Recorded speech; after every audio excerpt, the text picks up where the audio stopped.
ప్రతి సంవత్సరం వేసవి రాగానే మ్యాంగో లవర్స్ అందరూ మామిడి పళ్ళ కోసం ఎదురు చూస్తూ ఉంటారు. అంతేకాకుండా వెరైటీ వంటలు ఏదన్నా చేద్దాము, మామిడి పళ్ళను ఆస్వాదిద్దామని చాలామంది ఎదురు చూస్తూ ఉంటారు. మరి ఈ సంవత్సరం మ్యాంగో సీజన్ అవ్వకముందే ఈ కొత్త వెరైటీ డిష్ని మీరు కూడా ఇంట్లో ట్రై చేసేయండి. ఎలా ఉందో నాకు కామెంట్ చేసి చెప్పండి.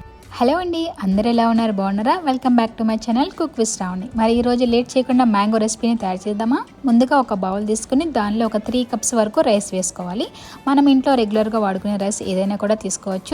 మరి నేనైతే కనుక ఇంట్లో రెగ్యులర్గా సోనా మసూరి వాడతాను. సో నేనైతే ఆ రైస్ని తీసుకున్నాను. ఈ విధంగా ఒక 3 కప్స్ రైస్ తీసుకుని ఒక 2-3 సార్లు వాష్ చేసుకుని మనం ఈ విధంగా రైస్ మునిగే వరకు కొన్ని వాటర్ వేసుకుని దీన్ని ఒక నైట్ అంతా లేదంటే ఒక 2-3 గంటలు ఇలా నానబెట్టుకోవాలి.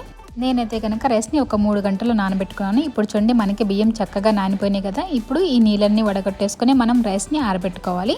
ఈ విధంగా ఏదైనా ఒక పొడి క్లాత్ని తీసుకుని మనం రైస్ని ఆరబెట్టుకోవాలి. నీళ్ళు మొత్తం మంచిగా వడగట్టేసుకుంటే మనకి రైస్ అనేది త్వరగా ఎండిపోతాయి. సో ఎండలో అయినా చేసుకోవచ్చు, లేదంటే ఫ్యాన్ కింద 1 గంట 2 గంటలు పెట్టేస్తే మనకి రైస్ అనేవి చక్కగా ఎండిపోతాయి.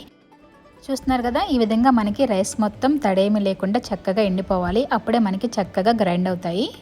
ఈ విధంగా ఆరిపోయిన రైస్ని మనం మిక్సీ జార్లో వేసుకొని చక్కగా గ్రైండ్ చేసుకోవాలి. మనం సన్నగా నూకలాగా చేసుకోవాలన్నమాట. మరీ పౌడర్ లాగా కాకుండా, అలాగని మరీ రవ్వగా కాకుండా, ఎక్కువ లావు లేకుండా ఈ విధంగా సన్నగా నూకలాగా వచ్చే వరకు మనం గ్రైండ్ చేసుకోవాలి. సో దీనిని మళ్ళీ మనం జల్లించుకోని అవసరం లేదు. కొంచెం ఏదన్నా చిన్నగా పిండి ఉన్నా కూడా ఏం పర్వాలేదు, మనం మొత్తం కలిపేసి తీసేసుకోవచ్చు.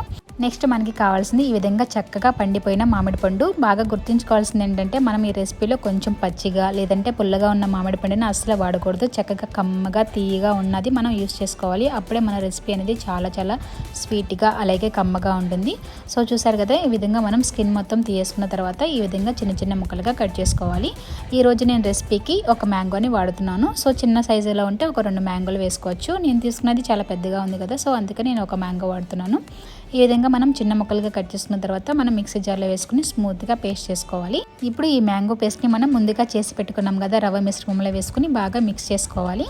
మనం చేసుకున్న 3 కప్పుల బియ్యం రవ్వకు అలాగే మనం తీసుకున్న మామిడికాయ గుజ్జుకి మంచిగా సరిపోతుంది క్వాంటిటీ. లేదంటే ఒక రవ్వ మ్యాంగో గుజ్జుని కొంచెం ఎక్కువ తీసుకున్నా మనకి ఏమీ నష్టం లేదు. సో ఇంకాస్త కమ్మగా అలాగే ఇంకాస్త గుజ్జుగా మ్యాంగో ఫ్లేవర్ ఎక్కువగా తెలుస్తుంది. సో చూడండి, ఈ విధంగా మనం మంచిగా కలిపేసుకున్న తర్వాత మనకి ఈ స్వీట్ అనేది సరిపోదన్నమాట. సో అందుకోసం దీన్ని కొంచెం ఇంకా స్వీట్ చేయడం కోసం దీనిలో మనం పంచదార, సో పంచదార కన్నా కూడా మనం బెల్లం వేసుకుంటే మనకి టేస్ట్ కూడా బాగుంటుంది. అలాగే మనకి మంచిగా కలర్ కూడా వస్తుందన్నమాట. అందులోనూ పంచదార కన్నా కూడా బెల్లం అనేది మనకి చాలా హెల్దీ కదా. సో అందుకోసమని మనం పంచదార బదులుగా బెల్లాన్ని వాడుకుంటే మనకి ఆరోగ్యానికి కూడా మంచిది. సో చూడండి, ఈ విధంగా రవ్వ అంతా కూడా మనకి మ్యాంగో గుజ్జులో బాగా కలిసిపోయింది కదా. సో ఈ విధంగా బాగా మిక్స్ అయిపోయిన తర్వాత దీనిలో మనం 1 కప్పు వరకు పంచదార లేదంటే బెల్లం పౌడర్ వేసుకోవాలి. సో నా దగ్గర బెల్లం పౌడర్ ఉంది కాబట్టి నేను అది వాడుతున్నాను. లేదంటే బెల్లాన్ని చక్కగా సన్నగా తరిమేసేసి కూడా వేసుకోవచ్చు అనమాట. సో చూడండి, ఈ విధంగా మనకి సన్నగా ఉంటే త్వరగా కలిసిపోతుంది అనమాట.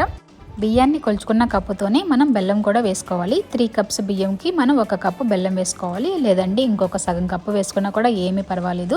కానీ మనం తీయగా ఉన్న మ్యాంగోని మాత్రమే వాడాలి. పులుపుగా ఉన్న తీసుకుంటే మనం చేసే రెసిపీ కూడా కొంచెం కట్టామిట్టగా ఉంటుందన్నమాట. సో అలా ఇష్టం ఉన్న వాళ్ళు అలా కూడా చేసుకోవచ్చు. కమ్మగా రావడం కోసం బాగా పండిన తీయగా ఉన్న మ్యాంగోతో చేసుకోవాలి.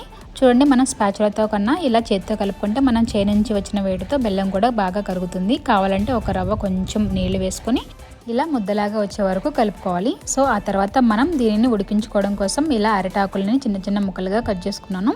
అరిటాకుతో స్టీమింగ్ చేసుకుంటే మనకి ఆకులోంచి కూడా ఫ్లేవర్ అనేది మనకి మనం చేసే రెసిపీకి వస్తుందన్నమాట. సో ఆ ఫ్లేవర్ కూడా బాగుంటుంది. సో అరిటాకు ఎవరికన్నా అవైలబుల్ లేకపోతే మనం నార్మల్గా కూడా స్టీమింగ్ చేసుకోవచ్చు. సో చూడండి, అరిటాకు ఈ విధంగా కొంచెం నెయ్యి అప్లై చేసుకుని మనం తీసుకున్న మిశ్రమాన్ని ఈ విధంగా కొంచెం స్ప్రెడ్ చేసుకుని ఆ తర్వాత మనం ఫోల్డ్ చేసుకోవాలి. మనం చేతికి కొంచెం తడుపుకుంటూ ఈ విధంగా చేసేస్తే మనకి నీట్గా వచ్చేస్తుంది అనమాట. సో ఆ తర్వాత ఈ విధంగా మనం ఫోల్డ్ చేసుకోవాలి అరిటాకుని. మనం చేసుకున్న మిశ్రమంలో ముందుగా ఎటువంటి నెయ్యి లేదంటే ఆయిల్ ఏమీ వేసుకోలేదు. జస్ట్ ఇప్పుడే నేను అరిటాకుకి కొంచెం నెయ్యిని అప్లై చేస్తున్నాను. నెయ్యి లేకపోతే ఆయిల్ కూడా వేసుకోవచ్చు.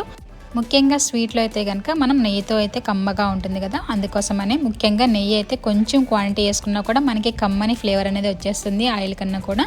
మీకు అరిటాకులు అందుబాటులో ఉంటే ఖచ్చితంగా దానిలోనే చేసుకోండి. ఒకవేళ ఎవరి దగ్గరైనా లేకపోతే ఈ విధంగా ఇడ్లీ పాత్రలో కూడా చేసుకోవచ్చు. మ్యాంగో ఇడ్లీ లాగా చూడడానికి చాలా బాగుంటాయి. ఇడ్లీ ప్లేట్ కూడా మనం ఒకసారి గీ అప్లై చేసుకుని మనం చేసిన మిశ్రమాన్ని ఈ విధంగా ఇడ్లీ లాగా చేసుకుని సో మనం చేతిని తడుపుకుంటే ఈ విధంగా మనకి స్మూత్గా సాఫ్ట్గా చేసుకోవాలి. ఆ తర్వాత మనం మరుగుతున్న నీళ్ళలో పెట్టేసుకుని ఒక 30 నిమిషాలు. సో ఇడ్లీ అయితే కనుక మనకి 20 నిమిషాలు అయిపోతుంది కదా, కానీ మనం ఇది రవ్వతో చేసాం కాబట్టి కనీసం ఒక 30 నిమిషాల పాటు మనం ఉడికించుకోవాలి, స్టీమింగ్ చేసుకోవాలి. చూడండి, నేనైతే కనుక అరిటాకులతో చేసిన వాటిని ఇలా రైస్ కుక్కర్లో వేసేసి కరెంట్ కుక్కర్లో చేస్తున్నాను. సో లేదంటే నార్మల్గా కూడా చేసుకోవచ్చు. దీనిని కూడా మనం ఒక 30 నిమిషాల పాటు మంచిగా స్టీమింగ్ చేసుకోవాలి. అప్పుడే మనకి రవ్వ అనేది మంచిగా లోపలికంట ఉడుకుతుంది.